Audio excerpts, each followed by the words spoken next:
नमस्कार विद्यार्थियों, मैं डॉक्टर नवल किशोर, सहायक आचार्य हिंदी, एक बार आप सभी का पुनः ऑनलाइन क्लास में स्वागत करता हूं। विद्यार्थियों, आज हम बीए द्वितीय वर्ष के हिंदी साहित्य के द्वितीय प्रश्न पत्र के अंतर्गत चतुर्थ इकाई में रीतिकाल की प्रमुख रचनाकारों के बारे में चर्चा करेंगे। पिछले कालांश में हमने रीतिकाल का नामकरण और उसकी जो प्रमुख प्रवृत्तियां हैं, विशेषताएं हैं, उसके बारे में चर्चा की थी और हम आज रीतिकाल के प्रमुख रचनाकारों के बारे में चर्चा करने जा रहे हैं। विद्यार्थियों, रीतिकाल के प्रमुख रचनाकारों की बात करें तो हम सबसे पहले लेते हैं केशवदास को। केशव से ही हिंदी की रीति परंपरा का प्रारंभ माना जाता है। वे हिंदी के प्रमुख अलंकारवादी आचार्य भी माने जाते हैं। केशव का जन्म 1560 ईस्वी में और मृत्यु 1617 ईस्वी में हुई। ओरछा नरेश महाराजा राम सिंह के भाई इंद्रजीत सिंह के आश्रय में केशव रहते थे। यदि केशव के ग्रंथों की बात करें, रचनाओं की बात करें तो उनकी प्रमुख रचनाओं में रसिक प्रिया, रामचंद्रिका, कवि प्रिया, रतन बावनी, वीर सिंह देवचरित, विज्ञान गीता, जहांगीर जस चंद्रिका, नखशिख, छंदमाला आदि प्रमुख हैं। रसिक प्रिया, कवि प्रिया और छंदमाला है, ये रीतिपरक ग्रंथ हैं। रसिक प्रिया 16 प्रकाशों में विभक्त लक्षण ग्रंथ है, जिसका जो मूल प्रतिपाद्य है श्रृंगार का विवेचन है। कवि प्रिया की रचना केशव ने आश्रयदाता इंद्रजीत सिंह की राजनर्तकी राय प्रवीण को काव्य शिक्षा देने के उद्देश्य से की थी। छंदमाला में कवि ने 77 छंदों के लक्षण और उदाहरण प्रस्तुत किए हैं। रामचंद्रिका राम कथा पर लिखा गया एक उत्कृष्ट महाकाव्य है, जबकि विज्ञान गीता एक आध्यात्मिक ग्रंथ है। केशव की कविता में हम देखते हैं कि अलंकरण, चमत्कार प्रदर्शन एवं पांडित्य प्रदर्शन की प्रमुखता है। उनकी कविता में क्लिष्टता आ गई है, जिसके कारण उन्हें कठिन काव्य का प्रेत भी कहा जाता है। विद्यार्थियों, अगले कवि की बात करें केशव के बाद तो वो है मतीराम। मतीराम का नाम भी रीतिकाल के प्रमुख कवियों में गिना जाता है। इनका जन्म 1604 ईस्वी के आसपास हुआ था और इनके पिता का नाम विश्वनाथ त्रिपाठी था। मतीराम जी सम्राट जहांगीर, बूंदी नरेश राव भाव सिंह हाड़ा, कुमायूं नरेश ज्ञानचंद तथा बुंदेलखंड के स्वरूप सिंह बुंदेला के आश्रम में रहे थे। मतीराम की प्रमुख रचनाओं में फूल मंजरी, ललित ललाम, सतसई, अलंकार पंचाशिका, वृत्त कौमुदी, रसराज, लक्षण श्रृंगार और साहित्य सार महत्वपूर्ण रचनाओं में गिनी जाती है। रीति ग्रंथों की दृष्टि से देखें तो रसराज और ललित ललाम है उत्कृष्ट रचनाएं। रसराज में श्रृंगार रस एवं नायिका भेद का विवेचन है। भानुदत्त की रस मंजरी और रहीम की बरवे नायिका भेद के आधार पर किया गया है। इनकी जो भाषा है वो शब्दाडंबरों से पूरी तरह मुक्त है। भाषा की प्रशंसा में शुक्ल जी लिखते भी हैं, रीतिकाल के प्रतिनिधि कवियों में पद्माकर को छोड़ और किसी कवि में मतीराम की सी चलती भाषा और सरल व्यंजना नहीं मिलती। उनकी भाषा में नाद सौंदर्य भी विद्यमान है। अगले कवि की बात करें तो वे हैं भूषण। कवि भूषण जो हैं छत्रपति शिवाजी और पन्ना के जो राजा थे छत्रसाल बुंदेला के आश्रय में रहने वाले रीतिकालीन कवि थे, जिन्होंने वीर रस की कविताएं लिखकर है अपूर्व ख्याति अर्जित की है। इनका जन्म 1613 ईस्वी में माना जाता है और ऐसा माना जाता है कि इनकी पालकी में स्वयं महाराजा छत्रसाल ने अपना कंधा लगाया था। कवि भूषण ने शिवराज भूषण और शिवा बावनी की रचना है शिवाजी के आश्रय में रहकर की। शिवराज भूषण एक अलंकार ग्रंथ है जिसमें 105 अलंकारों के लक्षण और उदाहरण दिए गए हैं। छत्रसाल दशक में महाराजा छत्रसाल की वीरता का वर्णन है, तो शिवा बावनी में शिवाजी का बखान किया गया है। कवि भूषण की भाषा ओजपूर्ण थी और उनकी कविता में राष्ट्रीयता सर्वत्र विद्यमान है। अगले कवि की बात करें विद्यार्थियों, तो अगले कवि हैं बिहारी या बिहारी लाल। बिहारी जी रीतिकाल के सर्वश्रेष्ठ कवि माने जाते हैं, जिनका जन्म 1595 ईस्वी में ग्वालियर में और देहावसान 1663 ईस्वी में माना जाता है।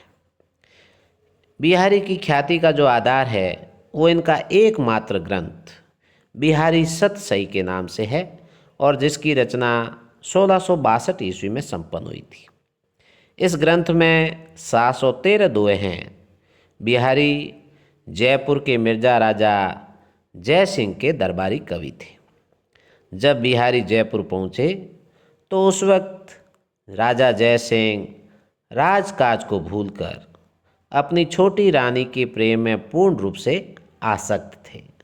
तो कवि बिहारी ने उन्हें यह दोहा लिखकर भेजा था कि नहीं पराग नहीं मधुर मधु, नहीं विकास इहि काल, नहीं पराग नहीं मधुर मधु, नहीं विकास ई काल, अली कली ही सो बिंद्यो, आगे कौन अवाल। और ऐसा सुनते हैं, ऐसा कहते हैं कि बिहारी का यह दोहा पढ़कर मिर्जा राजा जय सिंह अपनी सुधि में आकर पुनः राजकाज में संलिप्त हो गए। बिहारी सतसई मूलतः श्रृंगार रस से ओतप्रोत मुक्तक काव्य है और इसका जो प्रत्येक दोहा है हिंदी साहित्य का एक एक रत्न माना जाता है। बिहारी सतसई की 50 टीकाएँ लिखी गई है। उनकी कविता में भक्ति एवं नीति का भी सम्यक समावेश हुआ है। बिहारी के काव्य में विरह का अतिशयोक्तिपूर्ण चित्रण हमें दिखाई देता है। उनकी जो भाषा है वह ब्रज भाषा है और ब्रज भाषा पर उनका असाधारण अधिकार था। शब्द और वर्ग उनके दोहों में नगों की भांति जड़े हुए हैं। बिहारी के बाद अगले जो कवि हैं वे हैं कवि देव। कवि देव का पूरा नाम देवदत्त था और वे इटावा के रहने वाले थे। कवि देव का जन्म 1673 ईस्वी में और इनका निधन 1767 ईस्वी में माना जाता है। कवि देव अनेक राजा और रजवाड़ों के आश्रय में रहे। उनके लिखित 15 ग्रंथ हमें उपलब्ध होते हैं। उन 15 ग्रंथों के नाम हैं भाव विलास, अष्टयाम, भवानी विलास, कुशल विलास, प्रेम चंद्रिका, जाति विलास, रस विलास, राग रत्नाकर, देव शतक, देव चरित्र, शब्द रसायन, सुजान विनोद, सुख सागर तरंग, देव माया प्रपंच और प्रेम तरंग। जाति विलास में भिन्न भिन्न प्रांतों और महिला जातियों की स्त्रियों का वर्णन है। राग रत्नाकर संगीत विषयक लक्षण ग्रंथ है। देव शतक जो है वो अध्यात्म विषय ग्रंथ है और देव चरित्र है श्री कृष्ण के जीवन पर आधारित प्रबंध काव्य है। सुख सागर तरंग रस नायिका भेद आदि से संबंध कवित्व और सवैयों का संग्रह है। प्रेम तरंग में प्रेम के महात्म्य का वर्णन किया गया है। देव की रचनाओं में कल्पना की चारुता और अर्थ का सुंदर जो वैभव का सुंदर सामंजस्य हमें देखने को मिलता है। यदि भाषा की बात करें तो देव की भाषा प्रवाहपूर्ण ब्रज भाषा है। देव के बाद अगले कवि जिसके बारे में हम बात कर रहे हैं वे हैं कवि घनानंद। कवि घनानंद रीति मुक्त काव्य धारा के श्रृंगारी कवि हैं, जिनका जन्म 1689 ईस्वी में और निधन है नादिर शाह के आक्रमण के समय 1739 ईस्वी में माना जाता है। ये दिल्ली के बादशाह मोहम्मद शाह रंगीला के यहाँ मीर मुंशी थे, जाति से कायस्थ थे और मोहम्मद शाह के दरबार की एक वेश्या सुजान से प्रेम करते थे। दरबार के कुचक्र के कारण घनानंद को दरबार छोड़कर जाना पड़ा। घनानंद ने सुजान से भी साथ चलने को कहा, लेकिन सुजान ने इनकार कर दिया। उसके बाद घनानंद जी वृंदावन आकर निम्बार्क संप्रदाय के वैष्णव हो गए। उनकी कविता में सुजान शब्द का प्रयोग हमें बारंबार दिखाई पड़ता है। इनके 5 ग्रंथों का हमें पता चलता है, जो हैं सुजान सागर, विरह लीला, लोकसार, रसकेली वल्ली और कृपाकांड। घनानंद को प्रेम की पीर अर्थात प्रेम की पीड़ा का कवि कहा जाता है। प्रेम मार्ग का ऐसा प्रवीण और धीर पथिक तथा जवादानी का ऐसा दावा रखने वाला ब्रज भाषा का दूसरा कवि नहीं हुआ। भाषा पर जैसा अचूक अधिकार घनानंद का था, वैसा और किसी कवि का नहीं। आचार्य रामचंद्र शुक्ल के अनुसार भाषा के लक्षक एवं व्यंजक बल की सीमा कहाँ तक है, इसकी पूरी परख है उन्हीं को थी। घनानंद के बाद अगले जो कवि हैं जिनके बारे में हम चर्चा करें, वे हैं पद्माकर। बिहारी के बाद रीतिकाल के सर्वाधिक लोकप्रिय जो कवि हैं उनमें पद्माकर का स्थान है। पद्माकर का जन्म 1653 ईस्वी में बांदा में और इनका स्वर्गवास 1833 ईस्वी में हुआ। इनके पिता मोहनलाल भट्ट भी एक विद्वान एवं कवि थे। वे किसी एक स्थान पर टिक कर नहीं रह पाए। पद्माकर को किसी विशाल हृदय वाले आश्रयदाता का आश्रय नहीं मिला, इसलिए अनेक आश्रयदाताओं के यहाँ वे घूमते रहे। उनके ग्रंथों की बात करें तो उनके प्रमुख ग्रंथ है हिम्मत बहादुर विरुदावली, प्रताप शाही विरुदावली, कली पच्चीसी, जग विनोद, पद्माभरण, प्रबोध पचासा और गंगा लहरी। हिम्मत बहादुर विरुदावली व प्रताप शाही विरुदावली दोनों ही वीर रस प्रधान चरित काव्य हैं। कली पच्चीसी में कलयुग का वर्णन किया है। जगत विनोद में श्रृंगार रस का तो पद्माभरण है अलंकार ग्रंथ है। प्रबोध पचासा में वैराग्य का निरूपण किया गया है। गंगा लहरी में गंगा का माहात्म्य बताया गया है। पद्माकर की कविता में देखें तो आनुप्रासिकता के साथ साथ कोमल भाव तरंग, मधु कल्पना और साफ सुथरी ब्रज भाषा का प्रयोग हमें दिखाई देता है।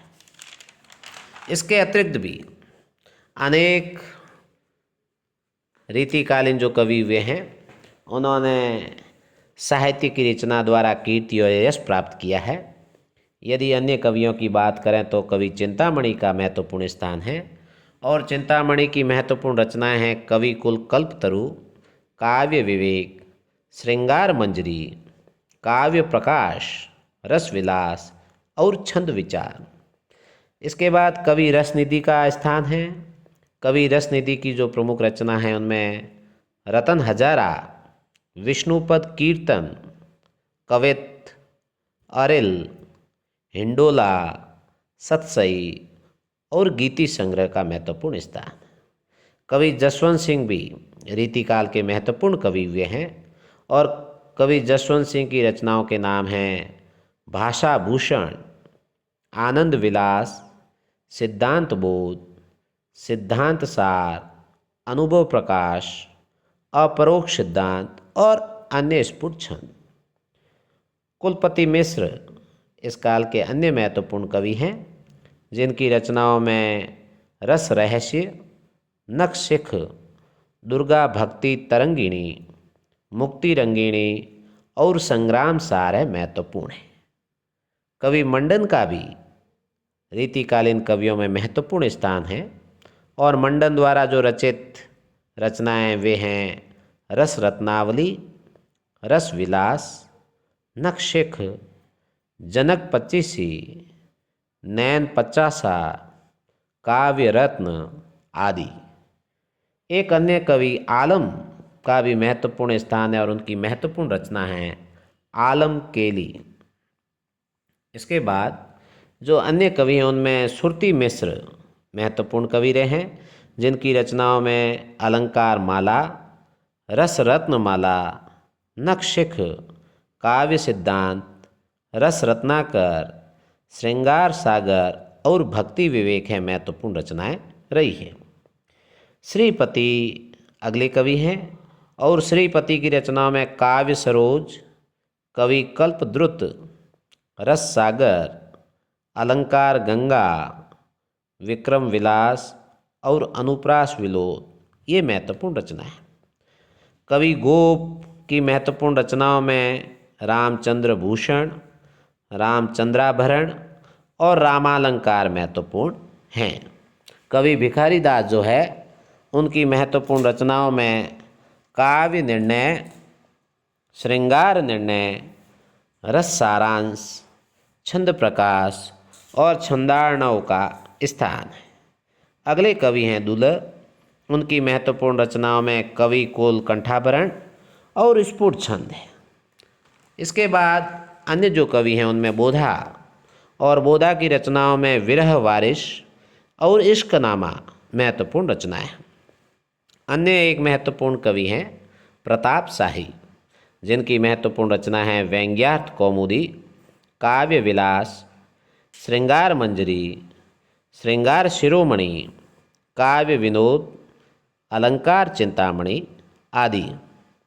गिरधर दास भी इस काल के महत्वपूर्ण कवि हैं, जिनकी रचनाओं में रस रत्नाकर, भारती भूषण और उत्तरार्ध नायिका भेद हैं महत्वपूर्ण रचनाएं हैं।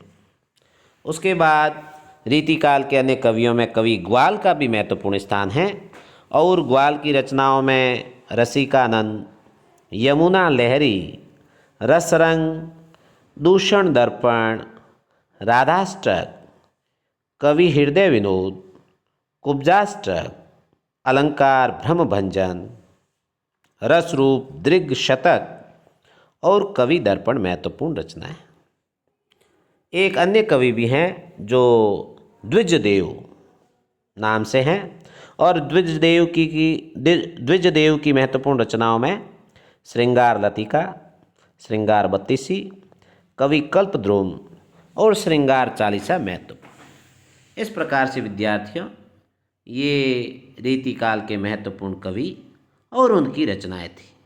इसी के साथ आज का जो कालांश है यहीं पर समाप्त होता है। आप सभी का बहुत बहुत धन्यवाद।